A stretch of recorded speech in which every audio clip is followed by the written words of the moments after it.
Assalamu alaikum wa rahmatullahi wa barakatuh. Today, I want to show you all how to retain Quran learning. If your child has been forgetting Quran and they've been forgetting, imagine there are millions of students and kids and teenagers, adults across the globe that have memorized the Quran. How were they able to do this? So you will learn today the easiest way to retain Quran memorization or Quran learning. So if your goal is to have your child or yourself to become a fluent Quran reciter or to be able to memorize the Quran and retain it, there's a simple system that works for both learning. So today I'm going to show you the prophetic method of learning the Quran and how we as parents, as teachers, as guardians can teach students or can teach ourselves to get to recite the Quran. Or if you are a student learning with a teacher, the best approach that we've used for more than 5 years right now at Mahir Academy to help hundreds of students as young as 5 years old, 6, 7 years old to read and open the Quran from anywhere and recite themselves. There are 4 main errors or problems why a lot of students forget what they learn. I'm going to take an example of our Quran reading fluency course here. If you want your child to be fluent in Quran recitation, it's not about how many days your child uses to learn. If your child is even using all days of the week to learn to recite the Quran or madrasa or what have you, it does not guarantee results for a child. And this is what I've been saying, that a system is what can guarantee your child results that's been tested. So do not try and randomly put your child in any madrasa. Try to ask of how they teach the student and how long is it going to take them to help your child to master a specific goal. 4 main problems a lot of students or teachers are making students commit with Quran learning. Many students, when they've learned certain pages of the book, let's say the Qaida book, for those who are still learning how to recite the Quran, many students at the point in time down the line, they don't understand or they could not recall what they've learned. They start guessing the letters, they start guessing the sound, the short vowel sound, and this become a nightmare for many students. So forgetting that thing alone bring them down and makes them hate what they're learning. And that's why a lot of students will draw back and not want to learn anymore. And this is because of a poor retention strategy. The second problem, which is an error that we need to address as teachers, as guardians, as those who want kids to learn the Quran, even for adults as well, many students are not just guessing the short vowel sound or the letters or guessing how to pronounce a sound of a letter or all this. They're also mixing them together. Imagine your child has learned Fatha, Kasra, Dhamma, and when they read a word, they stop. They don't know what sound is it. Imagine they've learned this 2-3 weeks ago. So when students start mixing the sound, this is an error. This is a problem that needs to be addressed. And the students should be confident of what they've learned. And I'm going to explain the system that can help you all to achieve this long-term retention of lessons of Quran. And it can be used for any other lesson as well. The third problem, which is a lot of students, I kept saying this, they rushed through the Quran, rushed through the Qaida book. Many parents just want to hear, oh, my child has finished learning the Qaida book. And I hear some parents who say, oh, my child has learned back-to-back the Qaida book 3 times. And I asked them, now can your child recite the Quran? They said no. So what's the point of rushing through the book when the purpose of the book is not being achieved? And this is because of a poor retention strategy, which is what I want to describe today. So when your child is guessing the sound or the letters that they've learned before, or they're mixing them together, they're not sure of what is what, or they're rushing through the book and finishing within just a few months and you say, oh, they finished the book. It's not about finishing. That's not the goal. It's not about the finish line for Quran. It's about understanding and able to practice it. You see, the fourth problem or mistake a lot of teachers are causing students is they learn a concept once and they move on. They don't go back to that concept anymore. There's no way you can learn that way. Our memory of learning has 3 stages. So we learn with our senses, with our eyes, with our ears, with our nose, all the sense organs, right? The first time the brain identify something new, they put it in what it's called the temporary memory, which is called the working memory. So when you learn something the first time, you don't learn it and dust it. You have to relearn it again and revise it again. And that's how the brain can store the information for a long-term usage. And of course, whatever you learn today, you don't stop learning. You keep learning. This is how Quran is learned. And this is the system I want to show you all today. This system has not just helped students like 5, 7, 6 years old, 9 years old, help them to master Quran reading fluency in just 4 months. It has helped many students learn to memorize and retain what they're learning. But of course, you need to be committed to this. But a system that's really going to help to simplify the process is what many parents and students need today. And this is what I want to show you all today for free. So you as a parent, if you have a child that is learning, advise the teacher to use this method. If you are a teacher that is teaching students Quran, please try to use it. I'm going to show you an example of some of our students have used this, and when they started and what they actually able to achieve in just 4 or 5 months, you will see that as well, inshallah. I will use an example today of short vowel sound. It's a concept of tajweed, and this is a solid component of Quran learning. If you want to be a fluent Quran reciter, learning the fatha, the kasra, the dhamma is non-negotiable. If you make mistakes of fatha or kasra in a word, it changes the meaning, and these are called akhta al-jali. These are major mistakes in the Quran that anyone that want to be fluent must master. So you cannot say the word kataba means he wrote. If you say kutiba, meaning it was written, which is al-fi'lu mabni lil majhul, meaning the verb was built on an anonymous person. You see, the same set of letters, however, the meaning changes when the short vowel sound is missing. Many students guess the short vowel sound when they recite the Quran. Many of them, they mix it all together. Many of them, they rush through those modules without the right appropriate retention strategy. And many students, what happens to them? They do not go back and revise what they've learned. So what is the method I want to show you all today? And I'm going to show an example of how we do it.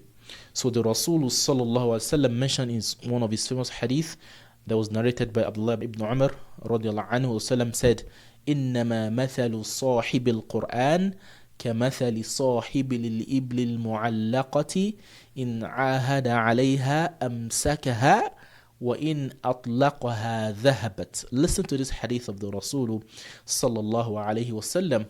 The Rasul said, the like of a person that is learning the Quran, that is a student of the Quran, is like the owner of a camel. Imagine a person has a camel. The Rasul said, in ahada alayha. If you take care of your camel very well, your camel will be with you. But if you don't take care of the camel, you don't check the camel, give it what it needs, then the camel is going to run away. This is a simple analogy that when you learn something, you don't learn it and forget it. You need a way to revise that concept and keep reusing until you master the entire goal. Okay, so this is why in our program we have this method I want to show you. It's about 4 pillars of learning. I'll give an example of learning short vowel sounds. So for instance now, if a student is learning how to pronounce fatha, kasra, dhamma, right? How do you want to make sure a student is not messing this up? They're not guessing this later on, or they'll just learn and forget it. How do you do that? The first approach is called core learning. You introduce the concept to a student, they learn it, they revise together with you, they practice in the class together with you. They also have a revision session outside the class. So maybe at home or maybe in a class that will be separate from learning. Let's say you have 4 classes for a child or every week. So Monday, Wednesdays, for instance, can be where you learn the concept. You build the foundation. Then maybe on Saturday, you come and have a revision. You're not learning something new.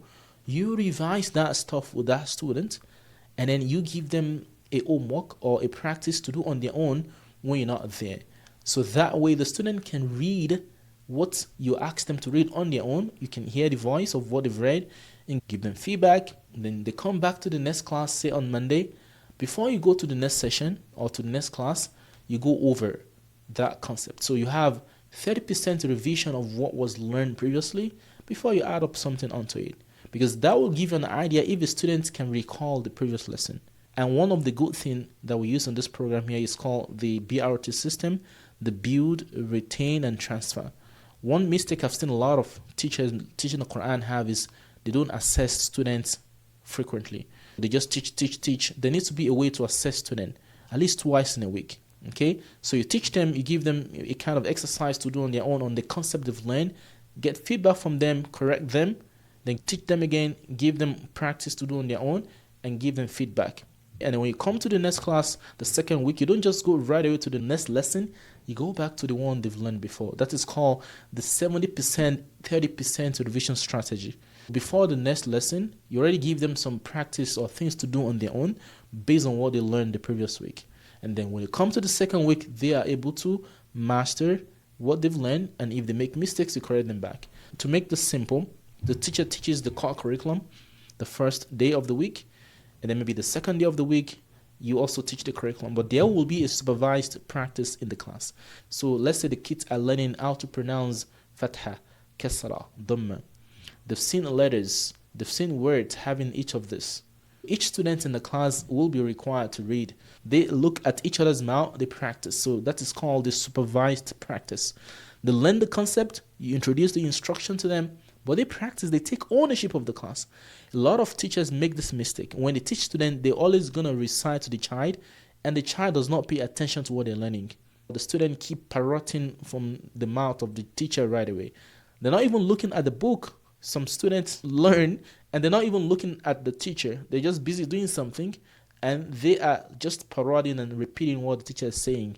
This way, the kid is not really learning, they're just memorizing.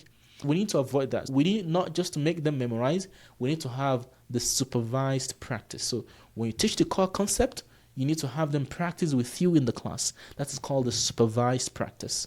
And then after, you need to have what is called the structured revision. After the supervised practice, the revision can be at another class, that whatever the child has learned, you go over that with them again.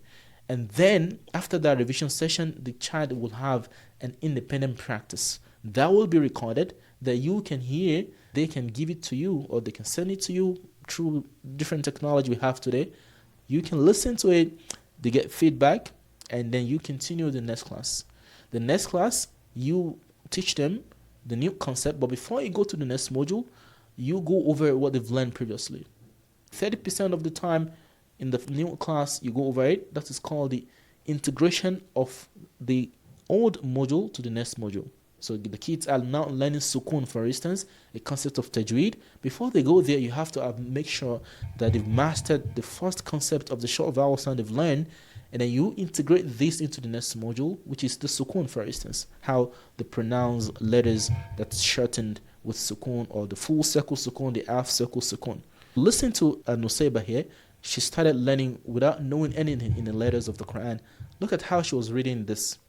Uvina buhita tuli hu mi da huli ka du I ra zu ri a su I la su ki ra. Now, after 18 weeks in the program, listen to Nusayba's recitation.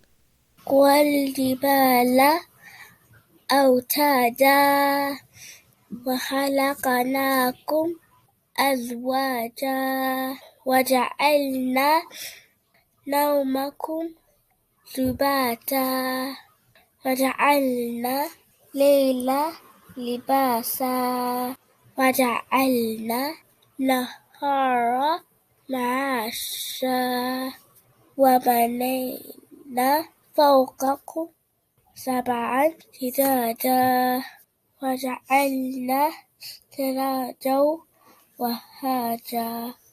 This is not magic, this is not random. It's a systematic approach of teaching a child and making sure they're not just wasting time learning the Quran. Listen also to Abul Baki when he started. ما ما مطلعين مطلعين الفجر أقرأ أقرأ أقرأ وربك وربك وربك الأكرمون فآ فآثر فآثرنا فآثرنا به نقعا وال وال وال وال والعاديات والعادي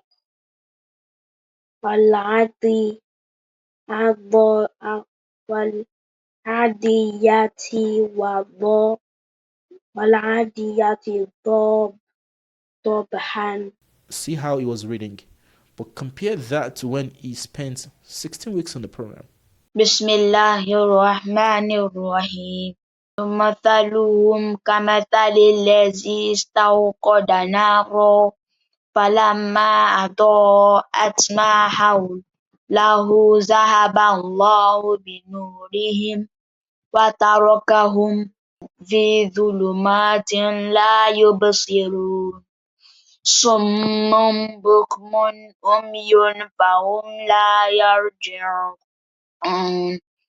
أو كصيب من السماء فيه ظلمات ورعد وبرق يجعلون أصابعهم في آذانهم من الصواعق حذر الموت والله محيط بالكافرين يكاد البرق يخطف أبصارهم كلما أضاء لهم مشوا فيه وإذا أظلم عليهم قاموا ولو شاء الله لذهب بسمعهم وأبصارهم إن الله على كل شيء قدير.